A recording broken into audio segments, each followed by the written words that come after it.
Hello student, जय श्री कृष्णा, राधे राधे। आपका अपने चैनल दिनेश सर क्लासेस में स्वागत है।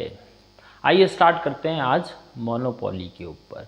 यानी मोनोपोली मार्केट ऐसा मार्केट जहां एक सिंगल आपका क्या होगा, प्रोड्यूसर रहेगा, सेलर रहेगा और लार्ज नंबर ऑफ बायर रह जाएंगे। Restriction of the firm enter in new firm, नए फर्मों के प्रवेश पर प्रतिबंध रहेगा। यानी अ फर्म हैव या a producer have own price policy, यहाँ एक उत्पादक की अपनी खुद की मूल्य नीति रहेगी। ऐसे बाजार को हम मोनोपोली मार्केट बोलते हैं। ठीक है, तो स्टार्ट करते हैं monopoly. Monopoly is a situation in which there is a single seller of a product, यानी प्रोडक्ट का एक अकेला ही सिंगल सेलर रहेगा। No close substitute goods available in market. Who has the full control over the supply? This product has the no close substitutes and there is a restriction of the firm in entered. Firm and industries are synonyms in monopolist market, यानी firm और industry को monopolist market में एक ही माना गया है। अब salient features के ऊपर बात कर ले। सिंगल सेलर ऑफ और प्रोड्यूसर, यानी एक सिंगल सेलर ही और उत्पादक जो है वो एक ही रहेगा। फिर no close substitute goods available in market, यानी उसकी कोई भी क्लोज सब्स्टिट्यूट गुड्स मार्केट में नहीं रहेगी। फुल कंट्रोल ओवर सप्लाई, यानी मोनोपोली में एक प्रोड्यूसर अपनी सप्लाई और प्राइस दोनों के ऊपर कंट्रोल कर सकता है, लेकिन वो क्या करता है, अपनी सप्लाई के ऊपर कंट्रोल करता है और प्राइस को जो है फ्री छोड़ देता है।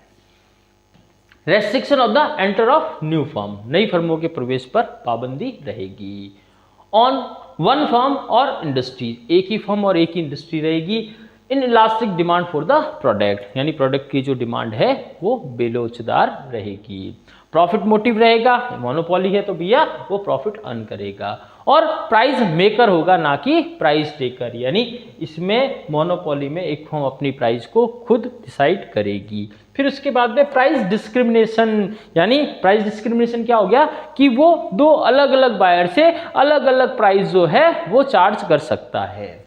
When a seller of a commodity charge the different price from the different buyers or customers, then is it called price discrimination. It is only the possible when there is a monopoly market structure. For example, Rajasthan State Electricity Board charge the different price from the uses of electricity in state. यानी जो आपका Rajasthan electricity board है वो क्या करता है कि भाई जो रूरल एरिया है वहाँ के कंज्यूमर से यूनिट अलग चार्ज कर रहा है, अर्बन एरिया से अलग कर रहा है, और इंडस्ट्रीज़ में वो रेट जो है वो अलग अलग रह रहा है। ऐसा तभी पॉसिबल हो पाएगा जब मोनोपोली रहेगी।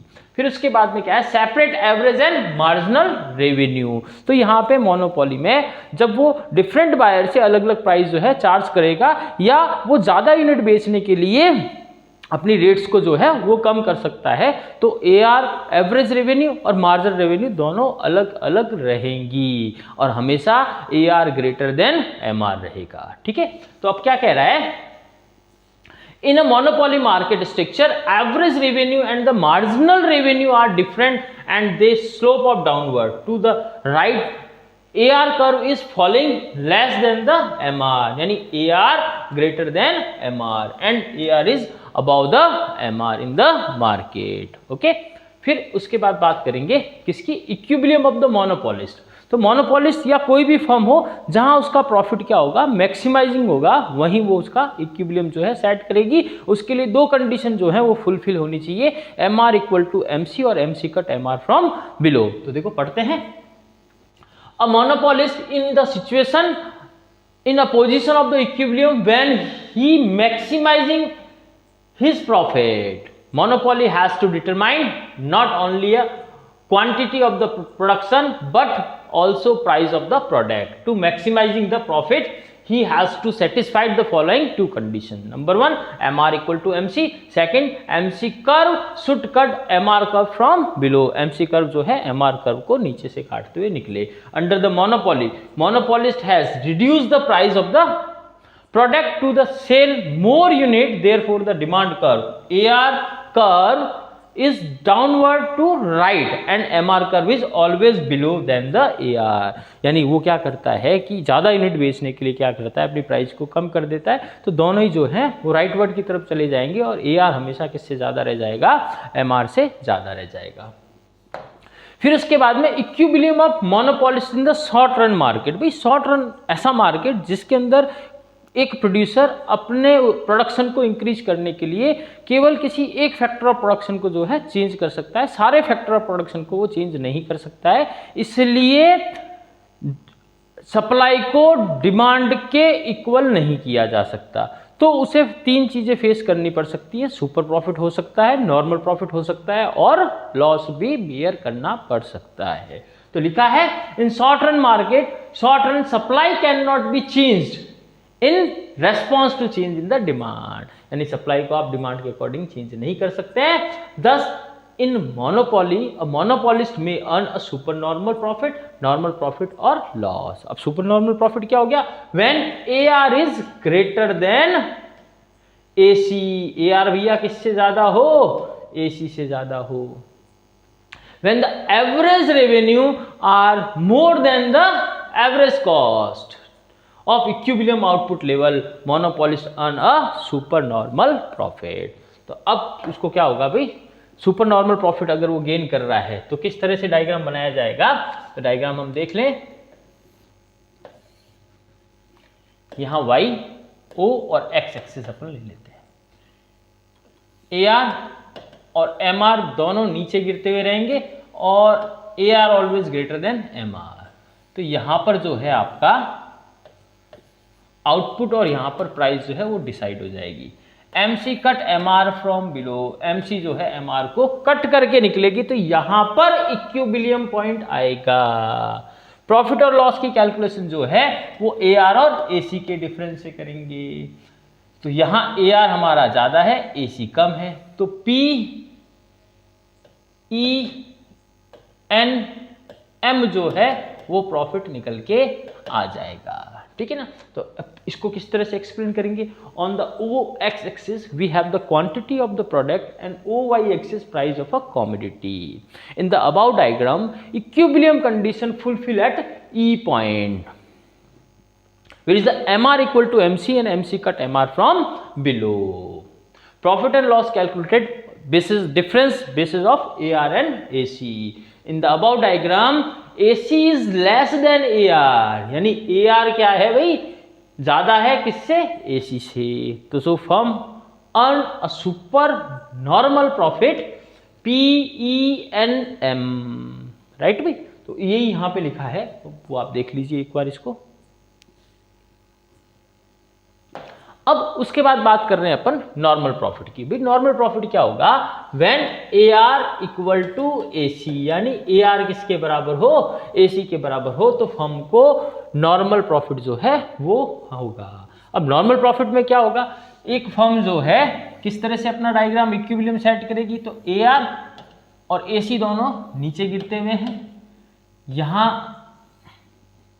आउटपुट और यहां पे price, MC cut MR from below. ठीक है ना भैया, AR है और ये आपका MR है, तो यहां आपका इक्विलिब्रियम पॉइंट सेट हो गया। प्रॉफिट और लॉस की कैलकुलेशन जो है वो AR और AC के डिफरेंस से करेंगे। एट दिस पॉइंट इसका नाम हम क्या ले लेते हैं, N।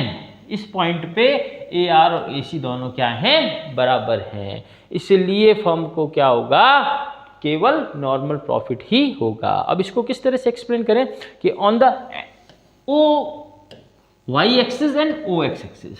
तो on the OX axis we have total quantity demanded of a product and OY axis price of a commodity। In the above diagram equilibrium condition fulfill at the E point where is the MC equal to MR and MC cut MR from below। Profit and loss calculated difference between AR and AC at the point M, AR equal to AC, so firm earn normal profit, right भाई। फिर उसके बाद में बात करेंगे loss की। Loss कब होगा, when AC greater than AR। भैया AC जो है वो किससे ज्यादा होगी, AR से। कॉस्ट ज्यादा है और रेवेन्यू कम है, तो फर्म को क्या हो सकता है, लॉस फेस करना पड़ सकता है। तो इसका डायग्राम किस तरह से बनेगा, AR और MR जो है दोनों नीचे गिरते हुए हैं, और ये आपका आउटपुट और ये प्राइस डिसाइड होगी। MC cut MR from below, और AR AC के डिफरेंस से क्या निकलता है, प्रॉफिट। तो AC AR से ऊपर है तो फर्म को क्या होगा, यहाँ पे लॉस होगा, राइट भाई। तो फर्म को लॉस कितना हुआ, इसको अपन क्या कर लेते हैं, मैच कर ले यहाँ से। तो फर्म हैव PNML जो है वो फर्म को क्या निकल के आ जाएगा, लॉस जो है वो निकल के आ जाएगा। तो इसको किस तरह से एक्सप्लेन करेंगे, on the OX axis we have quantity demanded of product and OY axis price of a commodity. Equilibrium condition fulfil at E point where MC equal to MR and MC cut MR from below. Profit and loss calculated on the basis of difference of AR and AC. In above diagram, AC greater than AR, so firm have loss. ठीक है, तो बेटा इस तरह से जो है अपन इसको एक्सप्लेन कर सकते हैं, या फिर कुछ इस तरह से लिखा हुआ है, आप इसको आप देख लीजिए। अब इसके बाद में क्वेश्चन वही आ रहा है, now firm raise here why a monopolist continues his production. अगर एक फर्म को क्या हो रहा है, लॉस हो रहा है, तो वो अपने प्रोडक्शन को कंटिन्यूस क्यों रखती है। तो वही कि भाई वो क्या करेगी, अपने प्रोडक्शन से एवरेज वेरिएबल कॉस्ट जो है वो रिकवर कर रही है। तो फर्म सोचती है कि भाई इन फ्यूचर में जो है फिक्स कॉस्ट की वजह से लॉस हो रहा है तो उसको भी वो रिकवर कर लेगी, तो वो अपने बिजनेस को कंटिन्यू रखती है। तो लिखा है, now question raise here why a monopolist continues his production when he is bearing a loss. In the above diagram ABC line in so which is below AR line at the equilibrium output level. This difference so that at a current price monopolist is capable to recover a part of fixed cost, his variable cost, and he is bearing a part of fixed cost as a loss. Monopolist hopes that this part of the loss will also be recovered in future. If monopolist is not capable to recover even ABC, he will shut down its business. तो भाई वही बात होगी, अगर एक monopolist जो है वो क्या कर रहा है, ABC को अगर रिकवर कर रहा है तो वो बिजनेस को कंटिन्यू रखेगा। अगर वो ABC को ही क्या नहीं कर पाए, रिकवर नहीं कर पाए, तो उसको अपने बिजनेस को शट डाउन करना पड़ेगा। अब बात करते हैं लॉन्ग रन पीरियड पे। लॉन्ग रन पीरियड एक ऐसा टाइम पीरियड है जिसके अंदर जो प्रोड्यूसर है वो अपनी सप्लाई को डिमांड के हिसाब से चेंज कर सकता है।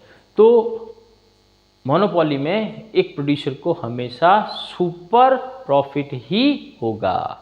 तो क्या लिखा है, equilibrium in a monopolist in long run sufficient time is available to monopolist to adjust the supply according to the demand. Monopolist continues the make super normal profit in the long run. तो आपको यहाँ क्या ध्यान रखना है कि भाई monopolist में क्या हो जाएगा, यानी कि मोनोपोली की बात कर रहे हैं, मोनोपोली में एक मोनोपोलिस्ट को हमेशा क्या होगा, सुपर नॉर्मल प्रॉफिट ही होगा। Because entry of the other firm are restricted. भाई नई फर्म तो आके प्रोडक्शन करेगी नहीं, प्रोडक्शन तो आप ही को करना है, आप जब प्रोडक्शन करोगे तो प्रॉफिट गेन करोगे।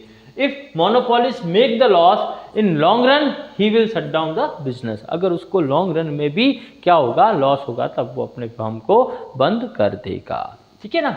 Not equilibrium of the firm is long run is same as the equilibrium of the firm in short run with the super normal profit. तो जैसा हमने अभी यहाँ पे सुपर नॉर्मल प्रॉफिट वाला डायग्राम बनाया, वो का वो सेम डायग्राम जो है इसका रह जाएगा। तो आज के वीडियो में बेटा जी इतना ही रहने देते हैं। नेक्स्ट वीडियो में अपन जो है प्राइस डिस्क्रिमिनेशन के ऊपर बात करेंगे।